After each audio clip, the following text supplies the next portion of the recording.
మీరు ఒక లా ప్రొఫెసర్గా ఉన్నారు కాబట్టి అడుగుతున్నాను నేను ఈ క్వశ్చన్. అల్లు అర్జున్ అనేటువంటి వ్యక్తి ఆ కేసులో సంధ్యా థియేటర్ ఇష్యూ కేసులో A11గా ఉన్నాడు. A11గా ఉన్నటువంటి వ్యక్తికి ఒకవేళ నేరం రుజువు అయినట్లయితే, తప్పు రుజువు అయినట్లయితే ఎన్ని సంవత్సరాల జైలు శిక్ష పడేటువంటి అవకాశం ఉంటుంది? 7-8 సంవత్సరాలు పడుతుంది. ఎందుకంటే ఆయన నిర్లక్ష్యం ఒకటి, నిర్లక్ష్యం కారణం ఒకటి. రెండవది, ఇప్పుడు ఆయన ఇవాళ ఒక సినిమా పోలీసులు వచ్చి రిక్వెస్ట్ చేసి మీరు వెళ్ళండి, అక్కడ చనిపోయినరు, ఒక అమ్మాయి చనిపోయింది, వాళ్ళ కొడుకు పాపం చావు బతుకులో ఉన్నాడు, మీరు వెళ్ళిపోండి అని చెప్పేస్తే ఎంత నిర్లక్ష్యం అండి. ఈ నిర్లక్ష్యం కారణంగా ఒక ప్రాణం బలైపోయింది. బలైపోగా ఇంకొక ప్రాణానికి కూడా ప్రమాదం ఉంది. మీరు వెళ్ళిపోతే ఇక్కడ కొంత వెసులుబాటు వచ్చి ఇంకా మిగతా ప్రాణాలు పోకుండా ఉంటాయి కదా, మిగతా ప్రాణాలు పోకుండా ఉంటాయి. మీరు వచ్చి షో చేసి ఇక్కడ చేతులు ఒప్పితే ఇవాళ ఎవడు బలి కావాలి అక్కడ? నీ ఇంట్లో చూసుకోరాదు పెద్ద థియేటర్ పెట్టుకొని?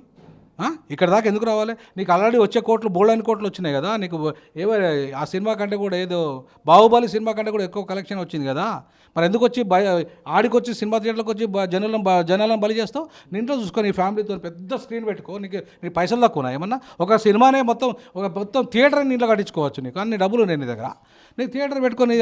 అల్లు అర్జున్కి కూడా సొంతంగా థియేటర్ ఉంది. AAA ఏదైతే ఏషియన్ అండ్ అల్లు అర్జున్ వీళ్ళిద్దరు భాగస్వామ్యంలో థియేటర్ కూడా ఉంది. అక్కడికి వెళ్ళకుండా సంధ్యాకు రావడానికి కారణం? సంధ్యాకు రావడం ఏంది, అనుమతి లేకుండా రావడం ఏంది? ఇప్పుడు నువ్వు అనుమతి లేకుండా పోలీసులు ఇచ్చాను, చాలా స్పష్టంగా పెట్టింది కదా, మేము అనుమతి లేదని. అనుమతి లేకుండా చట్టాన్ని ధిక్కరిస్తూ ఎట్లా వస్తావు నువ్వు? నీకేం అధికారం ఉంది? నీకేం అధికారం ఉంది అంటున్నా నేను ఈ సందర్భంగా. అనుమతి లేకుండా వచ్చినప్పుడు అసలు జడ్జిలు కూడా ఎట్లా బెయిల్ 5 గంటల బెయిల్ ఇస్తారని నాకు అర్థం కాలే. ఈవెన్ షరతుల మీద కూడా బెయిల్ ఇవ్వద్దు ఆయనకు, అట్లాంటి వాడికి. ఎందుకంటే నువ్వు అనుమతి లేకుండా పోయి అన్యాయంగా ప్రాణాలకు బలి తీసుకున్నావే, నువ్వు ఇండైరెక్ట్గా నువ్వే కారణమైనవే. అటువంటి వాడికి బెయిల్ కనీసం 90 రోజుల దాకా బెయిల్ రావద్దు. ఎట్లా వస్తుందండి బెయిల్? నువ్వు కరెక్ట్ సెక్షన్స్ పెట్టలేదు. పోలీసు వాళ్ళు కూడా సహకరించారు అక్కడ. పోలీసు వాళ్ళు కూడా అక్కడ ఉండి అక్కడ ఉన్నారు. అక్కడ నువ్వు లోపలికి రానియద్దు ఆయన, అల్లు అర్జున్ లోపలికి రానియకపోతే ఈ సమస్య వచ్చేది కాదు కదా. ఎందుకు రానిచ్చారు మీరు అనుమతి లేని వాళ్ళు పోలీసులు? అల్లు అర్జున్ మాత్రం నాకు పోలీసులు ఎలాంటి ముందస్తు సమాచారం ఇవ్వలేదు, అండ్ నేను పర్మిషన్ తీసుకున్నా కాబట్టి నా కారు ముందు వే అంతా పోలీసు వాళ్ళే క్లియర్ చేశారని చెప్పి కూడా వీడియో బయట అయితే వచ్చింది. మాట్లాడినటువంటి పరిస్థితి ఆయన నేనేమంటాను, పోలీసుల తప్పు కూడా ఉండదు అంటున్నా. ఒకవేళ పోలీసులు అనుమతి అయిన వాళ్ళు అయితే మీరు ఏదైతే పెట్టినవో, మీరు మీడియాలో ఎట్లయితే డీజీపీ మాట్లాడాడు, తర్వాత ఆనంద్ గారు మాట్లాడారు, వీళ్ళంతా మాట్లాడిన దాని ప్రకారం పోలీసులు పర్మిషన్ ఇవ్వదని చెప్పారు కదా మీరు. అటువంటిప్పుడు మీరు అనుమతి లోపలికి ఎట్లా ఇచ్చారు? ఇది కీలకమైన సమస్య. రేపు కోర్టు కూడా ఇదే అడుగుతుంది.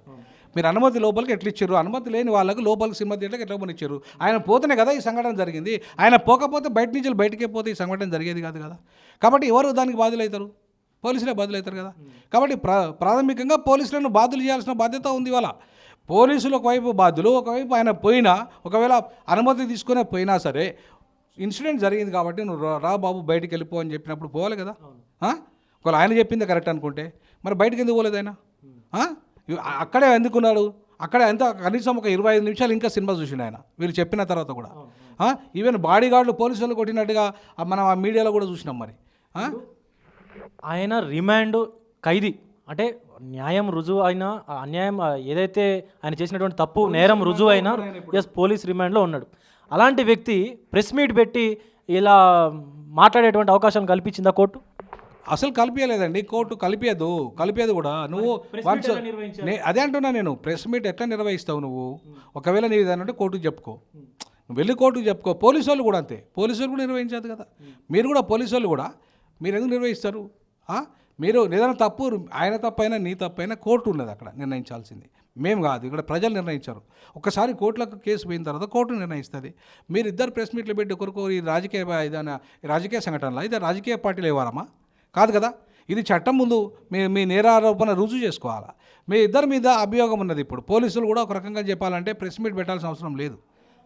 డైరెక్ట్ జడ్జి గారికే, అయ్యా ఇట్లా జరిగింది, ఈయన రద్దు చేయండి, ఈయన మధ్యంతర బెయిల్ రద్దు చేయండి, ఎందుకంటే ఈయన మెయిన్ అక్యూజ్డ్ అని చెప్పేసి వాళ్ళు జడ్జి ముంగట వాళ్ళు విన్నవించుకుంటే ఖచ్చితంగా ఆయన బెయిల్ రద్దు అవుతుంది. ఇంకొకటి, కేటీఆర్ అంటే ఆయన సీఎం పేరు, అల్లు అర్జున్ సీఎం పేరు మర్చిపోయినందుకు కాదు, కేటీఆర్ ట్రోల్ చేసినందుకే ఇంతలా ఈ ఇష్యూని రాజకీయం చేస్తున్నారు, ప్రతి నాయకుడు కూడా దీని మీద మాట్లాడుతున్నారు అంటారు. ఎంతవరకు కరెక్ట్ అసలు ఇది? అసలు నేను అంటున్నా ఈ సందర్భంగా, ఇట్లాంటి అల్లు అర్జున్లు డెవలప్ కావడానికి, ఇంతగా వాళ్ళకు రెచ్చిపోవడానికి కేటీఆర్ లాంటి వాళ్ళే కారణం. ఎందుకంటే కేటీఆర్ కానీ కేసీఆర్ కానీ వాళ్ళకి ఎందుకు ఇస్తారండి మా తెలంగాణ వాళ్ళకి ఇవ్వకుండా అవకాశాలు? తెలంగాణ హీరోలను ఎంతమందిని తయారు చేశాడండి? అంటే నీ ఎలమ రెడ్డి సామాజిక వర్గాలను ఇద్దరిని తయారు చేస్తే అయిపోతా? కేసీఆర్ కేటీఆర్ హరీష్ రావు అంటే మీ ఇద్దరేనా ఇక ఈ 93 ఈ మొత్తం ఈ తెలంగాణ ఉద్యమం తీసుకొచ్చి తెలంగాణ రాష్ట్రం సాధించింది ఈ రెడ్డి వెలమలేనా? మిగతా కులాలు కాదా? మేము కాదా? మా వర్గాలు కాదా? అరే ఇవాళ తీసుకొచ్చింది మేమంటే తెలంగాణ తీసుకొచ్చింది. మా హీరోలేరి, మా దర్శకులేరి, మా మా గాయకులేరి, మా వాళ్ళు ఏరి, మా వాళ్ళ వాటా ఏది? ఇది 10 ఏళ్ళ నీ తెలంగాణ పరిపాలనలో మనోళ్ళ వాటా ఏదంటున్నా నేను? ఏం మీ తమాషానా? మీ అయ్యే జాగిరా తెలంగాణ ఏమన్నా వెలమాల రెడ్ల జాగరా ఇదేమన్నా? ఇది బహుజనులు 98% మేము ఉన్నాం ఇక్కడ. మీరు మీరు మీరు మొత్తం కలిపితే 5%, 95% దాకా మేమే ఉన్నాము. మొత్తం అగ్రవర్ణాలు అంతా 7% లేరు, 93% దాకా ఉన్నాము. ఈవెన్ రెడ్డి వెలమలు కలిపితే 5% ఉంటారు. మీరు 5% ఉంటే 90% ప్రజలు మేము ఉన్నాము. మాకు మా వాటా రావద్దా ఇక్కడ? మేము కదా టికెట్లు కొనేది, మేము కదా తెలంగాణ తెచ్చింది, మేము కదా ఆత్మ బలిదానం చేసుకున్నది. మా వాటా రాకుండా మీరు అల్లు అర్జున్కి లేకపోతే వాళ్ళు ఎవరైతే ఉన్నారో ఈ ఎవరైనా బాలకృష్ణ, ఇంకా ఎవరు ఇంకొకరు, ఇంకా బాలకృష్ణ, నలుగురు ఉంటారు కదండి కీలకమైన వాళ్ళు, బాలకృష్ణను, నాగార్జున, వెంకటేషు, చిరంజీవి, ఇప్పుడు ప్రభాస్. ఇట్లా 4-5 వాళ్ళు డెవలప్ అయినంత మాత్రాన, ఈ అగ్రకులాలు డెవలప్ అయినంత మాత్రాన మిగతా వాళ్ళంతా డెవలప్ అయినట్ట? మా తెలంగాణ వాళ్ళు మీ దాంట్లో మీ నితిన్ రెడ్డి లేకపోతే విజయ్ దేవరకొండ ఒక వెలమైన ఒక రెడ్డి అయినా ఇద్దరు హీరోలు అయినంత మాత్రం మొత్తం మా సమాజం అంతా హీరోలు అయినట్ట? తమిళనాడులో చూడండి, తమిళనాడులో దళితులు ఎంతమంది హీరోలు ఉన్నారు? రజనీకాంత్తో సహా సూపర్ స్టార్లు అంతా దళితులే. అసలైన తొలి వెలుగు. ఫాలో వాట్సాప్ @తొలి వెలుగు official.